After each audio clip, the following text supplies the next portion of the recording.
Mas olha, eu já vou te adiantar, você perdeu aqui. Por quê? Você perdeu o CEO da Azul. Fiquei sabendo. A gente conversando com ele sobre cueca. Falou. Você tá brincando.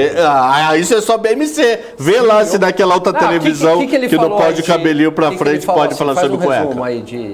Faz um resumo pra ele, Cabral. Eu não gosto tanto da empresa, mas o setor tá bem, tá tendo mais passageiro. Ele falou que tá conseguindo passar. Eu não gosto. Poxa, eu gosto que acho um setor que muito volátil pra câmbio e combustível, maluco. Mas você eles fica operam rico em várias pobre. cidades do interior, né? Isso que ele fala que é o diferencial, ele não tem concorrência em cidade pequena. Pô, que legal, cara. Eu gosto. Legal. O melhor do papo foi da cueca. Americano? Como é que a mala é americano, mas fala português. Português arrastadaço, mas fala. Ele fala sem desse jeito. É muito bom, muito bom. Mas gente boa e muito. E ele que puxou papo de cueca. Fomos nós, não. Foi ele. Aí a gente começou a falar, comprar cueca em Miami, não sei o quê. É sério, assiste. Assiste. Começar papo de comprar cueca em Miami, não sei o quê, na Flórida. Aqui é raiz de maluco. Vamos parar de falar de cueca. Igor Lucena, economista e doutor em Relações Internacionais, página 14. Então traz aí, Igor Lucena, cadê ele? Viu, maluco? Aqui sabe tudo. Boa tarde a todo mundo. Boa tarde. Eu queria, antes de mais nada, Igor, pedir desculpas para você, porque a gente estava conversando ontem no estoque e caiu uma árvore na Faria Lima, que acabou com tudo, com luz, com internet. A sorte que a gente conseguiu resolver aqui rapidinho, mas acabou com tudo. Rapidinho, que demorou uns 40 minutos, né? Não, mas é verdade, caiu uma árvore. Mas aí a culpa não é sua, a culpa é da natureza. A gente não tem muito o que fazer e reclamar com ela, né? É verdade, não tem jeito não, mas ontem estava ventando muito forte aqui em São Paulo. E aí acabou tendo essas complicações aí que infelizmente acontecem. Mas vamos lá, Igor, já foi devidamente apresentado aí pelo Cabral. Eu queria começar falando aí de uma pergunta que eu fiz para você ontem, mas que aí acabou bem na hora que você estava respondendo. Então eu vou refazer aquela pergunta que eu fiz ontem para você. Ontem eu estava perguntando o seguinte: a economia, ela está sendo aí o tema central da corrida eleitoral à presidência da República nesse ano, e os economistas acreditam que o próximo presidente, independentemente de quem seja, terá grandes desafios a enfrentar, já que tanto a conjuntura econômica interna quanto a externa estão bastante delicadas. O próximo mandato vai ser desafiador aí no que se diz respeito à economia? Não é uma resposta tão simples, gente, porque se você pegar a conjuntura internacional desse ano, qual eram as previsões que a gente tinha em janeiro, fevereiro? Era o crescimento próximo de zero, você tinha até mesmo movimentos deflacionários, algumas pessoas mais radicais falavam em estagflação, e o que a gente está assistindo hoje, pega aí o Boletim Focus e até mesmo da economia real, e eu não gosto de ficar só sentado aqui na frente do computador, eu vou mesmo para todo tipo de cenário, rodo por capitais, vou para o interior aqui do Nordeste, vou para São Paulo, Rio, Brasília. Você vê a mudança de economia, né? Então, esses dados e a possibilidade de crescimento desse ano para 2022 de 2% é real. Agora, 2023 está muito mais para um cenário, um movimento de previsão, de quase astrologia do que economia na prática, porque uma coisa é a gente analisar dados econômicos e fazer um forecast baseado em previsão de indústria, em varejo, em todos esses aspectos que, de fato, nós como analistas olhamos. Agora, quando você coloca dentro do sistema o posicionamento geoeconômico e uma decisão política de agentes, como, por exemplo, quais serão as novas consequências que a Rússia vai tomar a partir do momento da saída dela agora do mercado de carvão europeu, ou se a gente assistir a, de fato, um conflito bélico em Taiwan, esses efeitos são muito radicais e muito incapazes da gente, de fato, prever para 2023. Há uma perspectiva muito baixa de 2023, claro, e eu acho que desafiador ele será tanto do ponto de vista de o que é que um governo novo pode fazer do ponto de vista de reformas, lembrando que governos, no começo, têm um poder muito maior do que no fim, e como ele vai reagir para os conflitos geopolíticos que efetivamente existirão, e conflitos militares continuarão a existir a partir de 2023. Dentro desse contexto, eu acho que esse é o grande desafio. O que mais chama a atenção é que não só o Brasil, mas o México parece uma espécie de rede internacional, porque a gente vê crescimentos em diversos setores, a gente vê, apesar da inflação alta, o Brasil tem um certo histórico de conseguir crescer, né? Apesar da inflação, isso não é comum em todos os países, mas a gente está num posicionamento melhor do que vários países do planeta. Então, se isso se repetir em 2023 por causa de problemas externos, talvez não seja tão desafiador assim. Então, eu acho que a gente ainda está um pouco longe, não de dados econômicos, mas de aspectos geopolíticos e como é que isso vai interferir a gente. Vou dar um exemplo muito claro aqui, e apesar de o Brasil, com o governo Bolsonaro, ter problemas com a União Europeia, quanto mais pressionada fica a União Europeia com a situação da Rússia, mais fácil vai ser para efetivamente a gente conseguir aprovar no Parlamento Europeu e nos países o acordo Mercosul-União Europeia. Então, de fato, eventos negativos lá fora, às vezes, são positivos para o Brasil. E a gente está surfando uma onda que está assim, impactando outros países, né? Tá afogando outros países, e a gente está surfando em cima dela. Mas por quê? Porque nós somos um país basicamente exportador de commodities. Isso não é uma vantagem do ponto de vista de longo prazo. Mas nesse estágio, eu acho que a gente está um pouco fora da curva, sim. Mas eu acho que, além dessas questões geopolíticas que você bem colocou na mesa, tem toda aquela questão que é aquela exuberância econômica que a gente viveu no mundo, eu digo, do choque de commodities, um crescimento espetacular da economia mundial. De 2003 até 2008, antes da crise norte-americana estourar no seu ápice, provavelmente a gente não vai ver mais. Então, só isso, quer dizer, um crescimento já muito mais modesto, de 2%, isso mundialmente falando, não só no Brasil. Isso já não torna a situação já muito mais difícil para lidar e os ajustes econômicos a serem feitos? Não, eu concordo. E aí eu acho que tem uma oportunidade. Eu acho que se o Brasil está com esses problemas internos, né, políticos, do ponto de vista de parlamento, de administração pública complicados, e a gente conseguir crescer 2% puxado por uma demanda externa, se o novo governo conseguir efetivar reformas, e quando eu falo efetivar reformas, eu acho que a principal é a reforma tributária. Eu acho que tem uma reforma tributária muito boa, que é a do economista Bernardo Api, que é voltada para você ter um imposto estadual, federal e municipal, né, baseado no VAT, no valor agregado, e que existe um sistema de compensação que seria feito durante 15 anos. Eu acho que se a gente conseguir avançar nessa reforma, de fato, o Brasil vai ganhar um gás de crescimento. Isso aí eu acho que é um consenso de uma maneira geral, independente do mercado externo. Eu acho que um outro dever de casa, que também é fundamental, é destravar essa questão do Mercosul. Existem alguns projetos de integração do Mercosul com a Aliança do Pacífico que são interessantes para serem analisados. Agora, independente do governo que ganhe, precisa ter um foco específico na economia. Não há dúvida que as últimas medidas econômicas, apesar de elas terem sido positivas, e eu acho positivo, por exemplo, a medida do deputado Danilo Forte, que foi a limitação em 17%, 18% do ICMS para os bens essenciais, o que de fato melhora a renda disponível das pessoas. O Brasil está travado nessa parte de trabalho. A gente está na parte tributária há muito tempo, a gente avançou na trabalhista, a gente fez um avanço na previdenciária, mas o importante é que países em crescimento vivem de reformas constantes. Então, se a gente vai efetivar uma reforma no próximo ano tributária, que eu acho que tem que ser feita, depois disso é outra reforma e outra reforma. Esse é o único caminho para o Brasil ter crescimento constante de 4% a 6% ao ano, independente, mais ou menos independente do que acontece no mercado externo.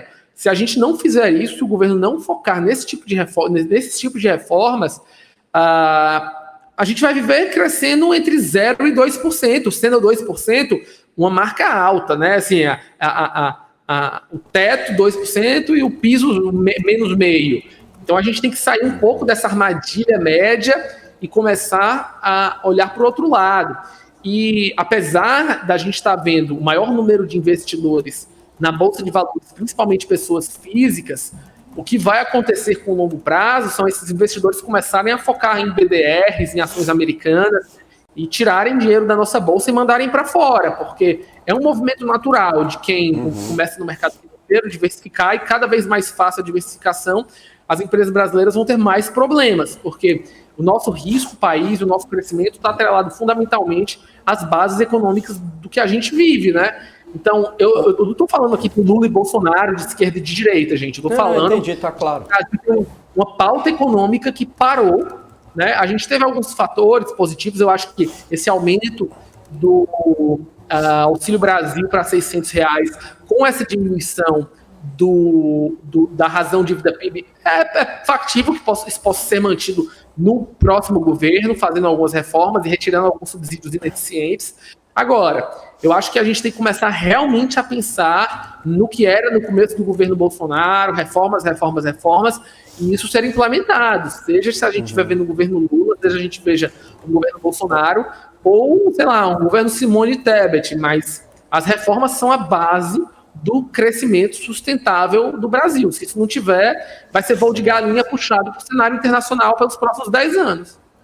Concordo, Lucena, e concordo com reforma tributária. Eu queria colocar aqui na mesa uma outra reforma que, pelo menos na minha visão, eu acho que ela é mais urgente que a própria reforma tributária. Eu queria saber a sua opinião, que é a reforma administrativa. A gente viu ontem o Supremo concedendo um aumento de 18% para o funcionalismo público, para o Poder Judiciário. Um absurdo, né? Numa inflação de 10%, os caras estão tendo 8% de crescimento real. Não, mas isso ainda depende do Congresso. Não, é um absurdo passar, mas eu concordo. É um absurdo colocar Total. Isso na mesa. A gente aqui do setor privado, tá todo mundo pagando essa conta de alguma maneira. O que eu acho pior, não é um aumento que foi assim pontual por um ano, porque o argumento, tem uma sobra de caixa, mas você perpetuou. Porque a partir dali, né, quem ganhava 10 mil passa a ganhar 11.800. E essa despesa é permanente. Eu não sei se a arrecadação ela vai crescer permanentemente, o país cresce permanentemente.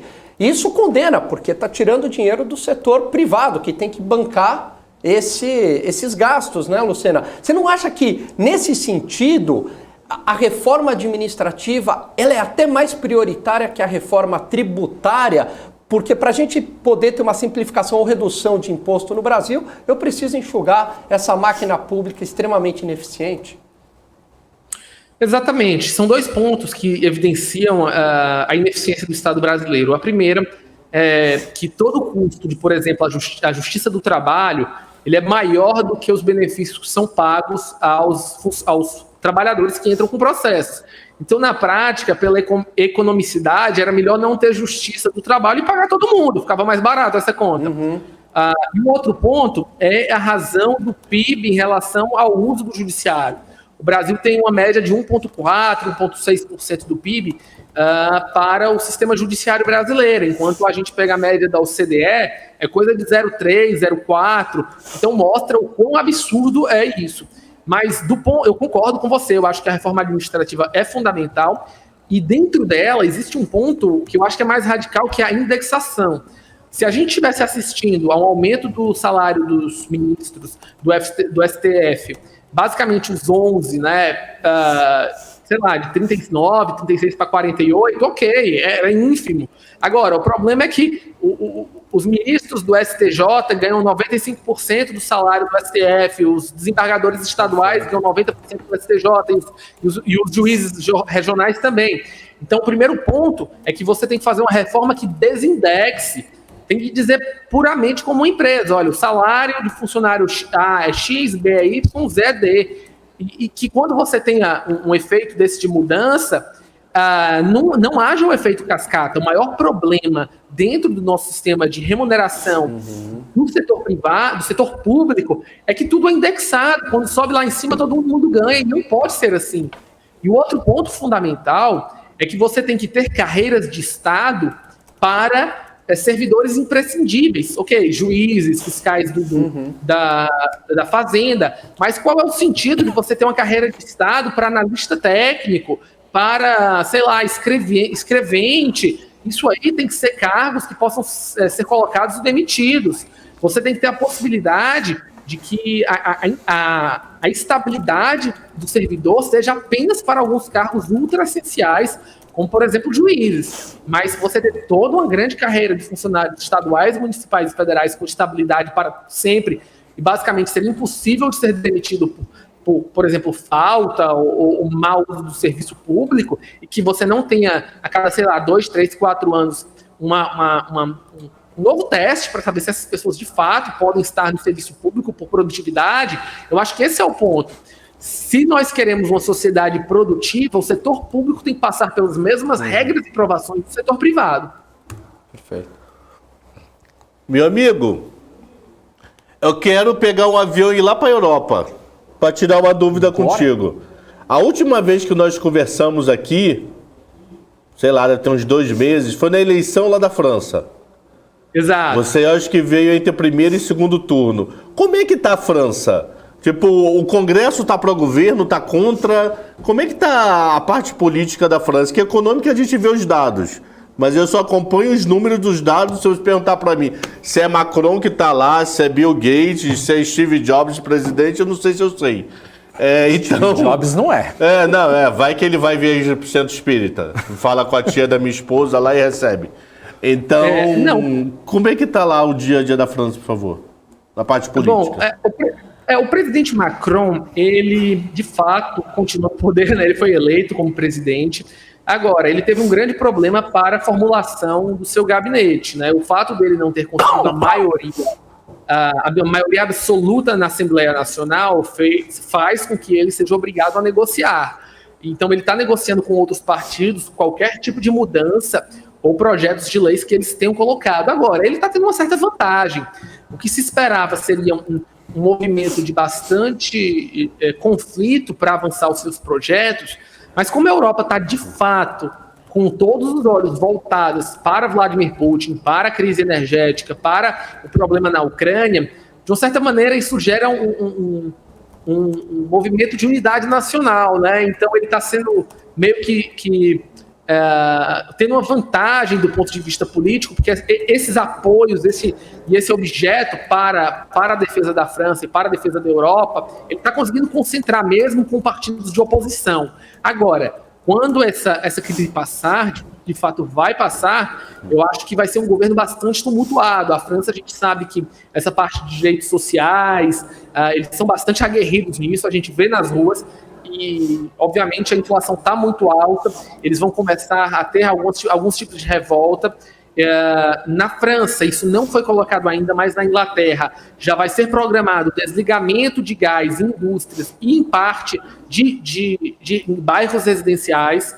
Então, por causa da crise no inverno, e se isso ocorrer na França, a situação vai ser bastante séria. A gente vai ver bastante crítica e quebra-quebra nas ruas, né? E aí vai criar tumultos internos. Agora, de fato, todo esse processo contra o presidente Putin, essa guerra na Ucrânia, vem favorecendo decisões dos governantes, porque há uma visão europeia de que se a Ucrânia não for ajudada e a Rússia não for detida, eles vão repetir o que aconteceu em 1936, quando Hitler tomou a Polônia e disse que foi só a Polônia. A gente viu que não foi só a Polônia. E o objetivo é o mesmo. Se deixar a Ucrânia cair, a próxima é a Moldávia. E a gente vai entrar num conflito que não vai ter fim. A gente está assistindo, e eu estou pulando um pouco, essa situação em Taiwan, mas na face de tudo isso, a gente está assistindo a uma Segunda Guerra Fria. A Crimeia, né? A Crimeia e a Ucrânia foram uma fase 1 de governos liberais contra governos iliberais, e a situação de Taiwan e a China e os Estados Unidos é a fase 2, né? Então esses conflitos geopolíticos territoriais não vão ficar só aí, a gente vai começar a ver isso no planeta inteiro. Perfeito. Igor, gostaria de agradecer a sua participação aqui no BMC Market. Já adianto que você vai ser convidado aqui para um projeto nosso aqui, um programa novo que está sendo criado. Não vou falar qual é o conteúdo, mas eu sei que você gosta bastante. É um conteúdo muito legal, vai ser um podcast novo, nem vocês aqui sabem. E a gente sabe que você é fã e a gente vai te chamar logo aí para fazer esse projeto novo. Então, um abraço para você e até a próxima. Obrigado, gente. Mais uma vez, é um prazer estar com todos vocês, é um prazer estar aqui no programa e contem comigo. Valeu, brigadão, um abraço. É isso aí, gente. Igor Lucena, economista e também doutor em Relações Internacionais, ao vivo aqui no BMC Marketing.